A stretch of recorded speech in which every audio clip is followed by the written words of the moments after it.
एक समय की बात है, एक छोटी सी शांत बस्ती के अंत में आम के घने पेड़ों के बीच एक अनोखी चाय की दुकान थी। इस दुकान का नाम था बिल्ली की चाय की दुकान।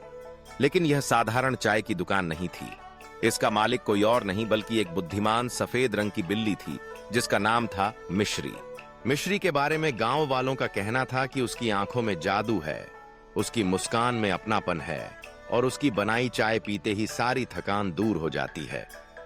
दुकान की सजावट भी बड़ी निराली थी। छोटे छोटे लकड़ी के टेबल, रंग बिरंगी गद्दियां, दीवारों पर बिल्लियों के चित्र और हर कोने में तरह तरह के चाय के प्याले। हर सुबह ताजगी भरी हवा के साथ मिश्री अपनी दुकान खोलती।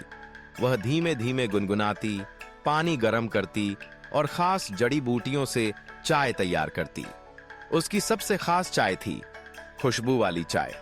इसमें गुलाब की पंखुड़ियां, अदरक, तुलसी और मिश्री का कोई गुप्त मसाला मिलाया जाता था। यह चाय जो भी पीता उसके चेहरे पर मुस्कान आ जाती, मानो सारी परेशानियां कहीं खो गई हों। गांव के बच्चे मिश्री की दुकान में आकर मेज के नीचे छुपकर बैठते और मिश्री उन्हें कभी कभी मलाईदार दूध के साथ बिस्कुट देती। बुजुर्ग वहां बैठकर अपनी पुरानी कहानियां सुनाते तो नौजवान दोस्तों के साथ हंसी मजाक करते। किसी का दिल दुखी होता तो मिश्री उसकी पसंद की चाय बना देती और धीरे से उसके कान में फुसफुसाती, सब ठीक हो जाएगा। मिश्री की दुकान के बारे में एक और खास बात थी। यहाँ हर ग्राहक को अपनी बात कहने का पूरा वक्त मिलता। कोई किसान अपनी फसल की चिंता बताता तो कोई गृहिणी अपने बच्चों के किस्से सुनाती। मिश्री ध्यान से सब सुनती, कभी सिर हिलाकर सहमति जताती तो कभी अपनी पूंछ से प्यार से थपकी देती। उसका धैर्य और समझदारी सबको हैरान करती। एक दिन गांव में खबर आई कि शहर से कुछ लोग आ रहे हैं जो यहाँ एक बड़ी चाय की फैक्ट्री खोलना चाहते हैं। वे लोगों को समझा रहे थे कि मशीनों से बनी चाय सस्ती और बढ़िया होगी।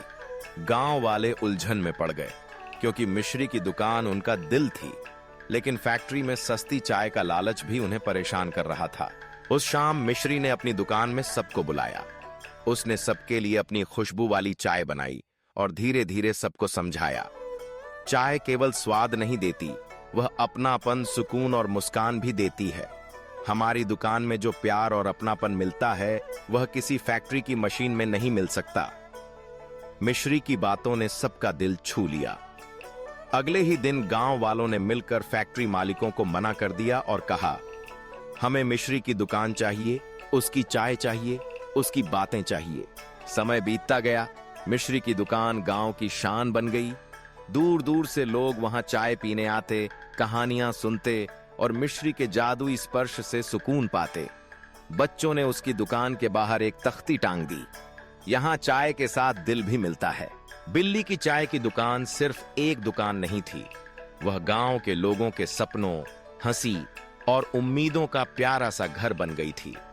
वहां हर शाम मिश्री के साथ मिलकर लोग नए किस्से बुनते और हर सुबह उसकी चाय की खुशबू दूर तक फैल जाती, जैसे कह रही हो, आओ एक प्याला चाय हो जाए और दिल की बातें सुन ली जाए।